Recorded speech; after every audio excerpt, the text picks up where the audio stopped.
Glad to be going to the SEC tournament with the win over Missouri. And I told our team that we need to get back to our identity. I thought we did a very poor job defensively in our past two games at Vanderbilt and at South Carolina. That's not our identity. And I thought we did a very good job of getting back to that against Missouri.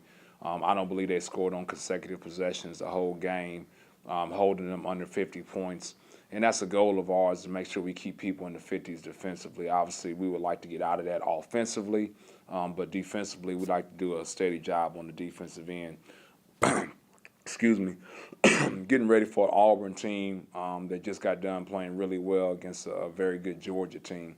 With Auburn, KT Harrell is one of the better players in the SEC, and his ability to shoot the basketball, not just from the perimeter, but from deep, is always a problem. I think Simeon Bowers is a kid in the post that's hard to guard because he's a guy that can draw fouls, a guy that can drive from the perimeter, and does a really good job on the offensive glass. And if they have Mason available, he's a guy that's a third scorer there that really makes him hard to guard. Coach Pearl said this morning on the teleconference that y'all really dominated them in that first game. What allowed y'all to have so much success over there? Well, I don't know if we dominated them, because I think it ended up being like a 2-point ball game or a 1-point ball game at some point in time in there. I thought we were able to handle their press fairly well. I thought our guys did a really good job of throwing the ball over the top and attacking. And we want to do that. When teams press you, you want to be in an attack mode. I thought our guys made smart decisions when they were attacking. The other thing we did, I thought we did a pretty good job on the defensive glass. It's some factors that goes into playing Auburn, because you got to make sure you get the ball in bounds first. And that's not just on the press break, it's also on the underneath out of bounds. They do a really good job of denying there. But we had some guys step up and have some big performances. I thought I.J. Reddy really played well in that game. Chicken was starting to get back into form during that game, but I thought Gavin Ware was a presence down low for us and did a good job down there for us. Talk about Chicken, looking down through the stats. And where do you think this team would be if he wasn't coming back from back surgery like that? Oh, I mean, like I said before, I think he's had a first-team All-SEC performance. And he just means the world to this team, because he's the guy on the perimeter that the other team has to worry about. Anytime we're running any sort of action, whether it be ball screen action, down screen action, now he's become a guy that the other team has to worry about. So he's at the top of the scouting report. So I think he's done a really good job knowing that all eyes are on him and still coming through every single game. And he shot the ball better, because it seems the last couple of seasons his game was driving, and now he's able to knock down those shots and actually with the drive as well. Just talk about the progression with his shots there. Yeah, I think that's the one advantage that you have with him with the back surgery, was the fact that he wasn't able to cut and move and do some of the things. So he did a lot of fundamental shooting, a lot of fundamental ball handling. I think that timeout really helped out with his form shooting, and we saw it carry over into the court now. So you always got to try to find a silver lining out of something as far as a back surgery, and I think he found that.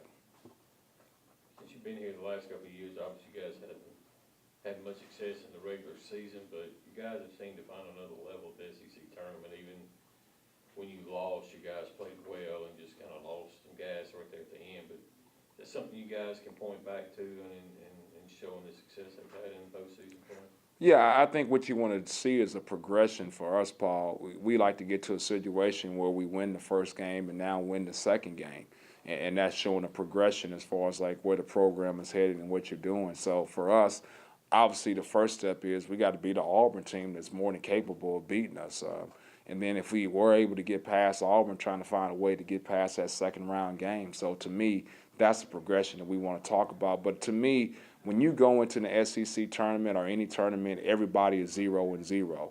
And so you got a situation here. Every young man grows up wanting to play in the NCAA tournament.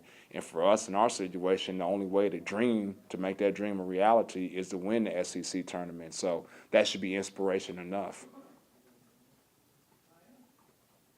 When you look back at the last time you played Auburn, it seemed like that was kind of the turning point of the season after the second half of that Vanderbilt and Auburn. What happened during that stretch that the switch kind of flipped? Well, I thought our guys started to accept their roles and do some things that we need to do offensively. I think it's always a struggle trying to get a young man to see what your vision is for him and what the actual vision is and what he thinks. You know, trying to find that happy medium in between those right there. And I think our guys started to figure out offensively what can be successful for us on the offensive end. And defensively, our guys have always played hard and tried to do the things we asked them to do. But I also thought we did a better job of starting to take care of the basketball during that time. So I think between guys starting to understand who they are and accept their roles and then taking care of the basketball, I think that's where things kind of turned for us. Looking back on the game tape of Missouri, what did you kind of see from the extended minutes that Oliver and Falou were able to get with Marquez and Bradford?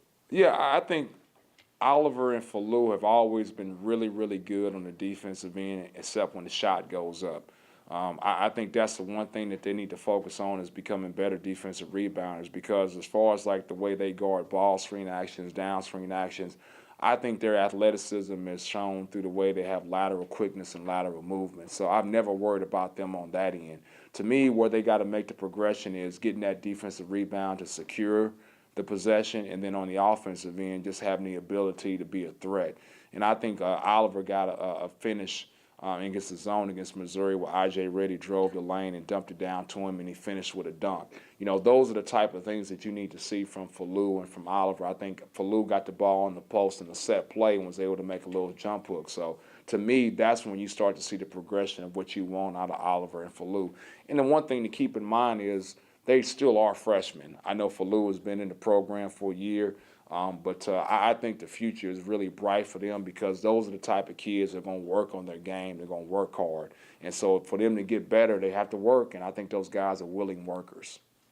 When you talk about players accepting roles, was there one player in particular or a couple or a handful that needed to, or that was most difficult to accept or had the most challenge? I don't think anybody fought it. I just think that when you're coming into a new situation, especially as newcomers like Demetrius Houston, I think Demetrius Houston now has really grown as a basketball player because he's starting to accept, you know, what the things he does well and what he doesn't do well. And there's no knock on Demetrius Houston, but he's an elite athlete. He needs to focus in on some of the things that he can do with his athleticism, finishing at the rim, defending, getting offensive rebounds. Right now, his strong point is not shooting three-point shots, so try to avoid those types of things. But I think the biggest thing that he's grown is just when to make the extra pass instead of trying to make a play. He was averaging way too many turnovers per game, and so what he's done now is he started, hey, just like don't try to make a play every single time I get the basketball. Just pass the basketball, and now I can live to go another day. When you see IJ, what kind of strides has he made in that sense of accepting his role and knowing what's in his game? Well, with IJ, it's a little different because you want IJ to do more. I mean, it's kind of different than what some of the other guys accepting their roles are. So to me, what IJ's got to do is like not settle for his jump shot all the time. I think he's a guy that can get into the lane and make plays, but I think sometimes, especially at the end of the shot clock, he settles for a jump shot, which ends up being a contested jump shot, where he has the ability to get in there and make a play, not just for himself, but also for others. Fred's numbers have kind of decreased over the last week or so. You know, what do you got to do to get him back involved in the offense? Well, I wish I knew. I mean, that's something we're always trying to figure out is like, you know, what can we do to make Fred Thomas a better basketball player? And I think everybody sees he has a ton of ability. He is a guy, but he's a streaky guy. I mean, and so that's something we need just out of him is just consistency. And so what we're looking for is that consistency. So we never want a situation where we don't want Fred trying not to score. We want Fred to be a scorer for us, but he's got to find kind of that happy medium for himself where he goes from being a guy who scores 4 points to a guy scoring 18 points to back to a guy scoring 5 points. We like him just to hover whatever that number is, whether it be 11, 12, 13 points per game. You know, that's where we like him to be at.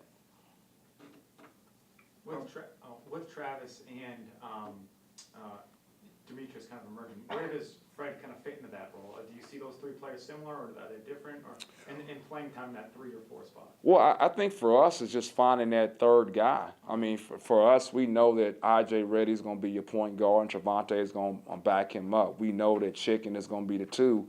To me now, it's like who's going to be that other perimeter guy? And so I think those guys are trying to find their niche as far as like who's going to be a consistent guy at that third spot.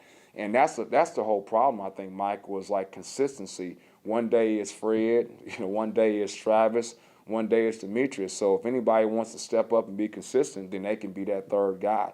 But until that time comes, we'll keep shuffling them in there. I think the key is that we actually have guys that shuffle in there now. Before, we didn't have that option. Probably should ask you this after the game, and that when, needing to win like you did against Missouri and just to have that break the losing streak and get some confidence going to the SEC tournament. You started Jeffrey and Isaiah and could have called timeout right away and got them out of the game, but you played them. I think, Isaiah almost to the first immediate timeout. How tough of a decision was that, or was it not a tough decision for you? Well, for me, it wasn't a tough decision at all. I mean, it's funny, you know, my staff, about after every 30 seconds, they say, hey, you want to get these guys in? You want to get these guys in? And so I didn't want to do that to them because I think they're more than capable of going out there and doing some things. And so unless it's just turned for a situation where it was bad for them individually, but I think every single individual, whether it be Jeffrey, Isaiah, Trevante, those guys handled their role really well. So I felt there was no need to sub. But I didn't have any intentions of putting them in there and then subbing them out after 30 seconds. Hey, if they did well, I was going to keep them in there for a little while. So I got full faith that those guys are trying to do the right things. And if they're trying to do the right things, then they're going to have success. When you see situations like that, I don't know if you saw also over the weekend what Georgetown was able to do for Tyler Adams, just, you know, when it goes through behind the coach's decision to do that, to give those guys a special moment. Yeah, and you know, that's also got to be accepted from the opposing coach too, especially with the Georgetown situation there, because what if it comes down to it, you know, that team loses by 1 point because they let Tyler Adams score a basket there. So, you know, you got to have faith in doing the right things. But to me, those guys have more than earned and deserved that opportunity to go out there and play 3 minutes. And if we lose a ball game because those guys went out there and played 3 minutes, that's not the reason we lost. The reason we lost is because of the other 37 minutes. So I think those guys did a good job in that stead.